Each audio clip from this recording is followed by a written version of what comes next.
El Apocalipsis es un misterio para muchos, pero Apocalipsis significa revelar, dar a conocer algo previamente desconocido. ¿Se siente usted intimidado o le resulta imposible entenderlo y prefiere ponerlo en el proverbial estante? Si es así, el programa El Mundo de Mañana de hoy es para usted. Muchos conocen los 4 jinetes del Apocalipsis, el libro al que se hace referencia como Revelación. Pero ¿qué hay de las 7 cartas a las 7 iglesias de Asia, que aparecen en los capítulos 2 y 3? Estas cartas han desconcertado tanto a eruditos como a miembros durante más de 1900 años. ¿Tienen estas cartas algún significado especial para usted y para mí? La respuesta es sí, y ese es el tema del programa de hoy.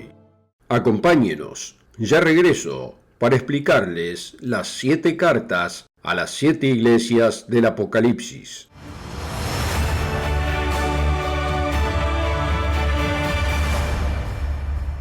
Una cálida bienvenida de parte de todos aquí en El Mundo de Mañana, donde les traemos las buenas nuevas que Jesús proclamó del reino de Dios, le explicamos las profecías bíblicas y le damos sentido al mundo en el que vivimos.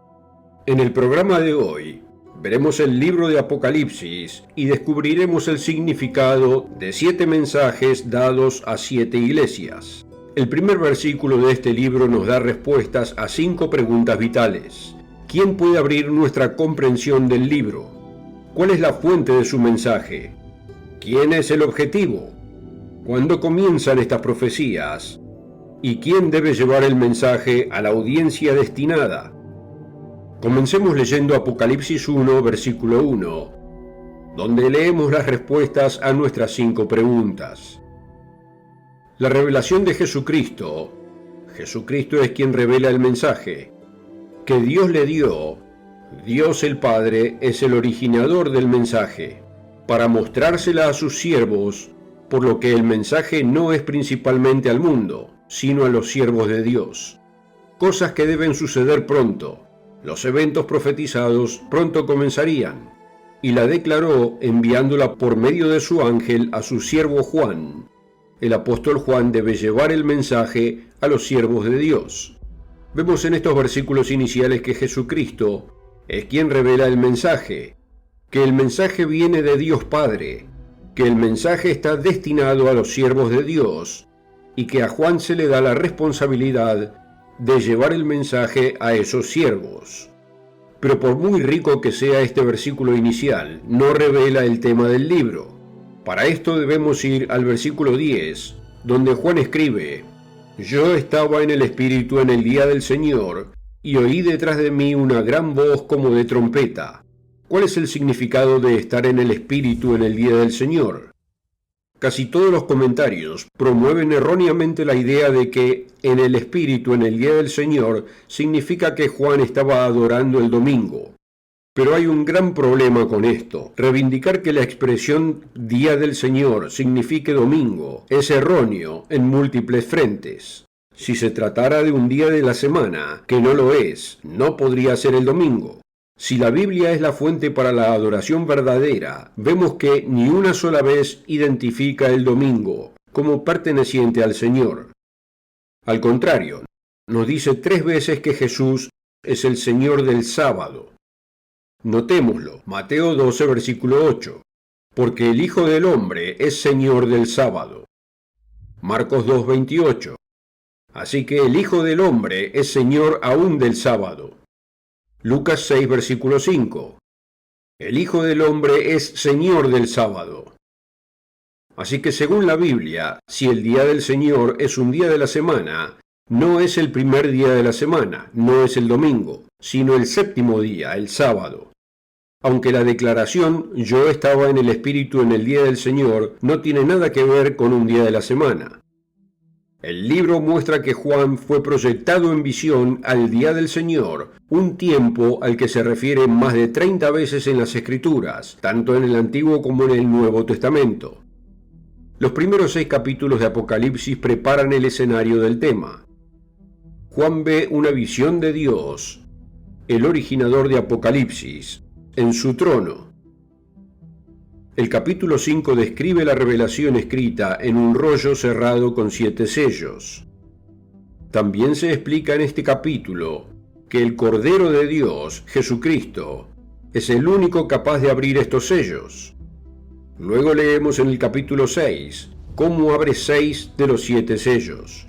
Los primeros 4 sellos son los famosos 4 jinetes. El quinto sello representa el martirio de algunos de los siervos de Dios. Luego viene el sexto sello, las aterradoras señales celestiales.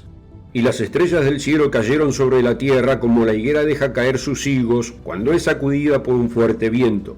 Y el cielo se desvaneció como un pergamino que se enrolla, y todo monte y toda isla se removió de su lugar. Y los reyes de la tierra, y los grandes, los ricos, los capitanes, los poderosos, y todo siervo y todo libre, se escondieron en las cuevas y entre las peñas de los montes, y decían a los montes y a las peñas: caed sobre nosotros, y escondednos del rostro de aquel que está sentado sobre el trono, y de la ira del Cordero, porque el gran día de su ira ha llegado, y ¿quién podrá sostenerse en pie? Estos 6 sellos abiertos en un breve capítulo son preludios del tema del Apocalipsis, el día de la ira de Dios sobre la humanidad rebelde. Esta ira es explicada por el séptimo sello, que se comprende de 7 plagas de trompetas. Vemos en los capítulos 4 y 5 al originador del Apocalipsis, aquel que puede abrir el rollo a nuestro entendimiento, y la apertura de 6 sellos que nos llevan al tema del libro. Pero, ¿qué hay de los siervos de Dios? ¿Quiénes son estos? En esta parte del programa mostraré que estos siervos están definidos por las 7 iglesias como se describe en los capítulos 2 y 3. William Ramsey escribió un libro muy respetado titulado Las cartas a las 7 iglesias. Contiene mucha información excelente, pero el profesor Ramsey pasó por alto el elemento clave. En lugar de darse cuenta de que las 7 iglesias definen esa audiencia y son un elemento integral de todo el libro, ve las cartas como una ocurrencia tardía, como dice en la página 35. En esta obra, de origen judío y plan general, allí se inserta este episodio de las 7 cartas, que parece ser casi en su totalidad de carácter no judío. La razón fue que la forma de las cartas ya se había establecido como la expresión más característica de la mente cristiana, y casi obligatoria para un escritor cristiano. Ramsey continúa especulando sobre el motivo de la inserción de estas cartas, sugiriendo que fue una ocurrencia tardía en vez de algo crítico para comprender el libro. En el desarrollo posterior del pensamiento de San Juan, es evidente que había reconocido lo inadecuado e insuficiente de las formas literarias judías de moda. Parece muy probable que la percepción de ese hecho le llegara durante la comprensión del Apocalipsis, y que las 7 cartas, aunque colocadas cerca del principio y encajadas cuidadosamente en esa posición, fueran la última parte de la obra en ser concebida. Luego hace esta increíble declaración en la página 37. El Apocalipsis o revelación estaría bastante completo sin las 7 cartas. En otras palabras, Ramsey especula que las cartas fueron una ocurrencia tardía, que Juan se dio cuenta que la composición del Apocalipsis carecía del medio más común para transmitir información en el Nuevo Testamento, o sea, por cartas. Pero ¿fueron estas cartas una ocurrencia tardía como especula Ramsey? ¿Estaba el libro como él describió, muy completo sin las 7 cartas? A Juan se le dice que lleve el mensaje revelado a los siervos de Dios. ¿Dónde se encuentran estos siervos? Aunque los eruditos no entiendan, usted puede entender. ¿Suena demasiado arrogante? ¿O no es eso lo que nos dice Jesús en Mateo 11, versículo 25? En aquel tiempo, respondiendo Jesús dijo: Te alabo, Padre, Señor del cielo y de la tierra, porque escondiste estas cosas de los sabios y de los entendidos, y las revelaste a los niños. Aquí tiene 4 claves que revelan el misterio de las 7 cartas. Clave número 1. Los siervos de Dios y las 7 iglesias son los mismos. Note una vez más la comisión de Juan en el capítulo 1 y versículo 1. La revelación de Jesucristo que Dios le dio para manifestar a sus siervos las cosas que deben suceder pronto y la declaró enviándola por medio de su ángel a su siervo Juan. Sí, el mensaje es para ir a los siervos de Dios, así que ¿a dónde va Juan? La respuesta se encuentra en el versículo 4. Juan a las 7 iglesias que están en Asia. Incluso antes de que sepamos cuáles iglesias son, Juan se dirige inmediatamente a ellas. Además, a Juan se le ordena registrar en un libro lo que ve y enviarlo a estas 7 iglesias, es decir, debe enviar todo el mensaje del Apocalipsis, no solo las cartas. Yo soy el Alfa y la Omega, el primero y el último.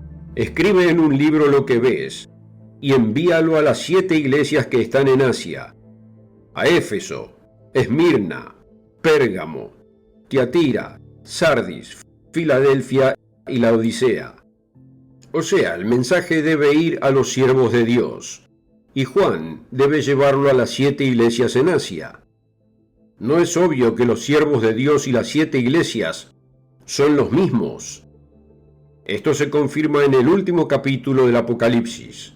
En cierto sentido, la conexión entre los siervos de Dios y las 7 iglesias está delimitada por el primer y el último capítulo. Note Apocalipsis 22, versículos 6 y 16. Y me dijo, estas palabras son fieles y verdaderas. Y el Señor, el Dios de los espíritus de los profetas, ha enviado su ángel para mostrar a sus siervos las cosas que deben suceder pronto. Yo, Jesús, he enviado mi ángel para daros testimonio de estas cosas en las iglesias. Así que la clave número 1 es, los siervos de Dios y las 7 iglesias son los mismos.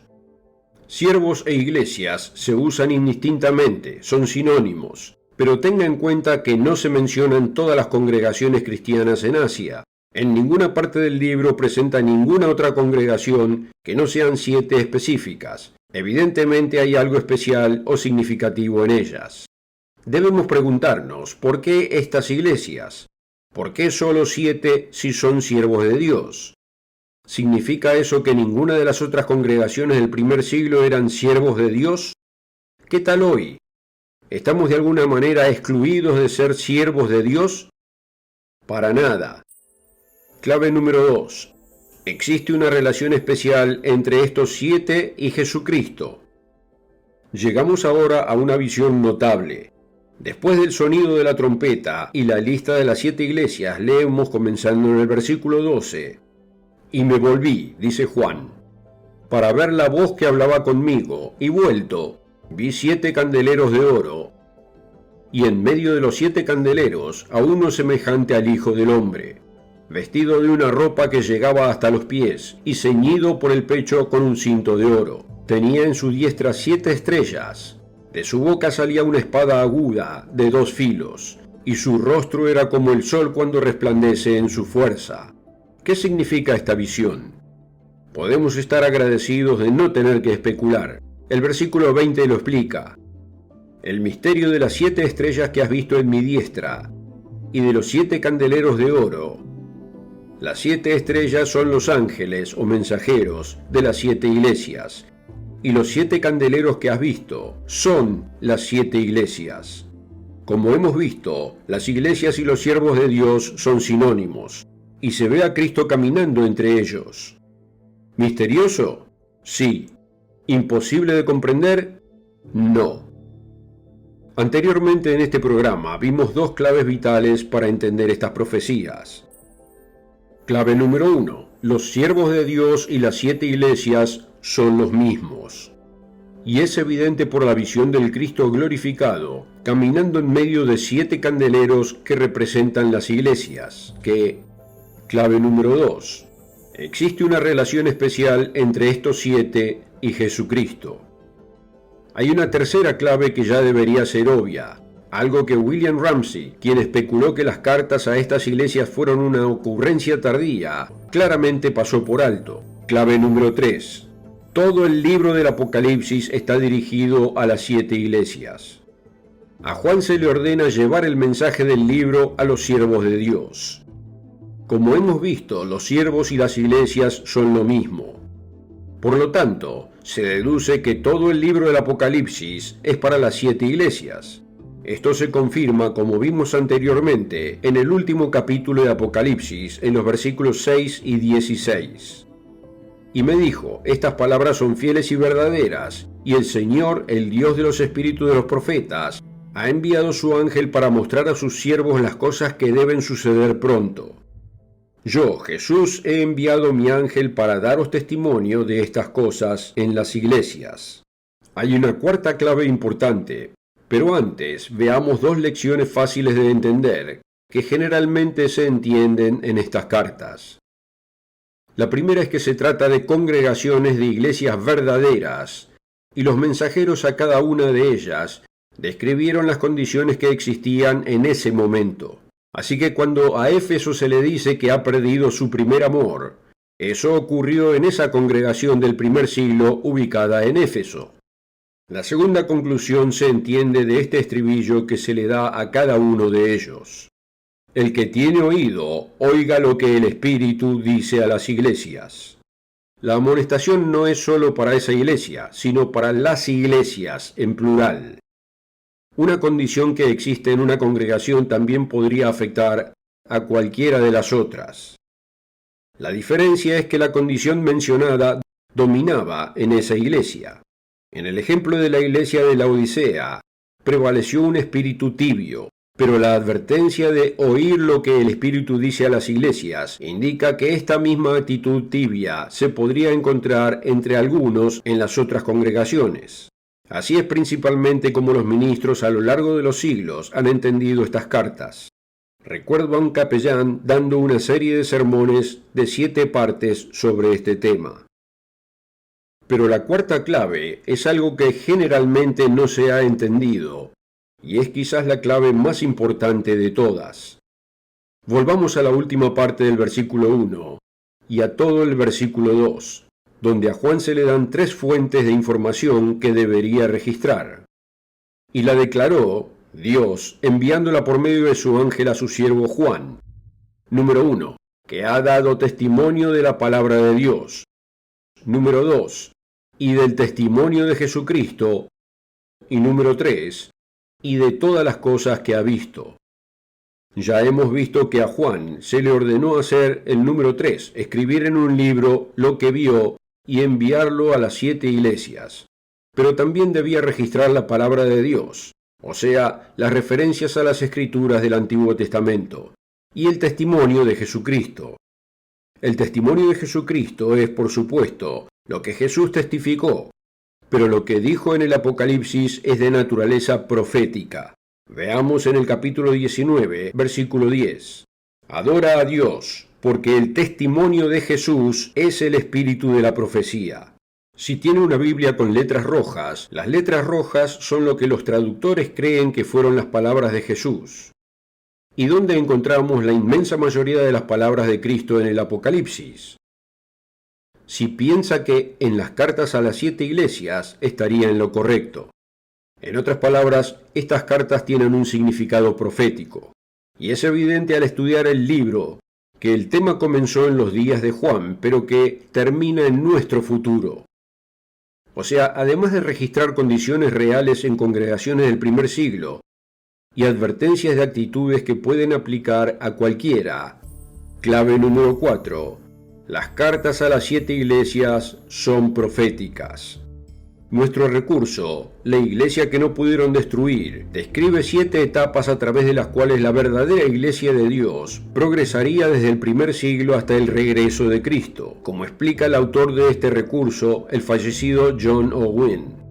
Al ver el contexto del libro de Apocalipsis, debemos reconocer que su intención principal es ser una profecía. Apocalipsis 1:1 muestra que el propósito del libro es mostrar a los siervos de Dios cosas que pronto comenzarían a suceder. Por lo tanto, se debe entender principalmente que las 7 iglesias representan toda la historia de la iglesia de Dios en 7 eras sucesivas. ¿Por qué esto generalmente no se entiende? No es que otros no hayan intentado rastrear la historia de la iglesia a través de las 7 etapas distintas, pero fracasaron. ¿Por qué? La respuesta es simple. Intentan forzar el cristianismo convencional en las escrituras. El cristianismo convencional simplemente no encaja. Dicho de otro modo, están buscando la respuesta en el lugar equivocado. Aquí en el mundo de mañana queremos traerles las buenas nuevas que Jesús proclamó, explicar las profecías de la Biblia y darle sentido al mundo en el que vivimos. Si este video le resultó útil y desea aprender más sobre este tema, asegúrese de obtener su copia gratis de la guía de estudio La Iglesia que no pudieron destruir. Contáctenos en elmundodemañana.org. Se lo enviaremos totalmente sin cargo. Y recuerde darle me gusta y suscribirse al canal para ver más videos sobre diferentes temas bíblicos. Gracias por seguirnos. Nos vemos la próxima.